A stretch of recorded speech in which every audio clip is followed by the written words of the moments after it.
उत्तराखंड में 2027 के विधानसभा चुनाव को लेकर राजनीतिक हलचल तेज हो गई है। भाजपा और कांग्रेस के साथ अब यूकेडी भी पूरी ताकत से चुनावी तैयारियों में जुट गया है।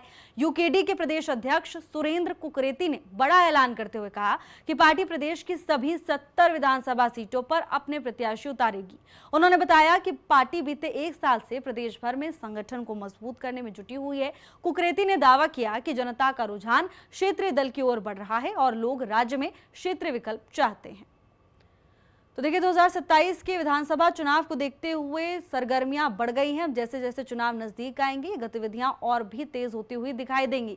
बीजेपी और कांग्रेस में जहां कड़ी टक्कर मानी जा रही है, तो वहीं दूसरी तरफ यूकेडी भी पीछे नहीं और अपनी पूरी ताकत के साथ चुनावी मैदान में डटी हुई यूकेडी नजर आ रही है। यूकेडी की ओर से बड़ा बयान दिया गया, कहा कि सभी 70 सीटों पर यूकेडी पूरी ताकत से चुनाव लड़ेगी और इस बार जनता विकल्प तलाशने के मूड में है। क्षेत्रीय दल के प्रति जनता का रुझान बढ़ा है, ये दावा किया गया है यूकेडी की ओर से। तो देखिए, अब ज्यादा समय चुनाव के लिए बचा नहीं है और ऐसे में सियासी तापमान लगातार हाई होता जा रहा है। सभी 70 सीटों पर चुनाव लड़ने की बात यूकेडी की ओर से कही गई है, तो यानी कई जगहों पर मुकाबला त्रिकोणीय भी हो सकता है।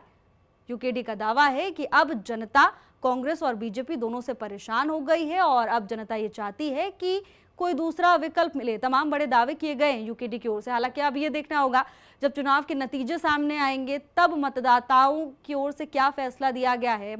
जनता के दिल में आखिर है कौन, जनता किस पर भरोसा करती है, देखने वाली बात होगी।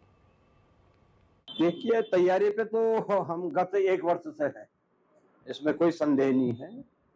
और जो मैंने पहले भी कहा था कि 70 के 70 सीटों पे जो है इस समय उत्तराखंड क्रांति दल चुनाव लड़ने जा रहा है और ये निश्चित है। ये खाली जमानी जमा खर्च वाली बात नहीं है कि वास्तव में हम लोग इस समय 70 के 70 सीटों पे जो है चुनाव लड़ेंगे। और जिस तरह का जनता का रुझान दल के प्रति हो रहा है और इस राज्य को बचाने की जो मुहिम उत्तराखंड क्रांति दल ने छेड़ी है, तो जनता लामबंद है। जनता चाहती है कि उत्तराखंड क्रांति दल को एक बार सत्ता तक पहुंचाना है।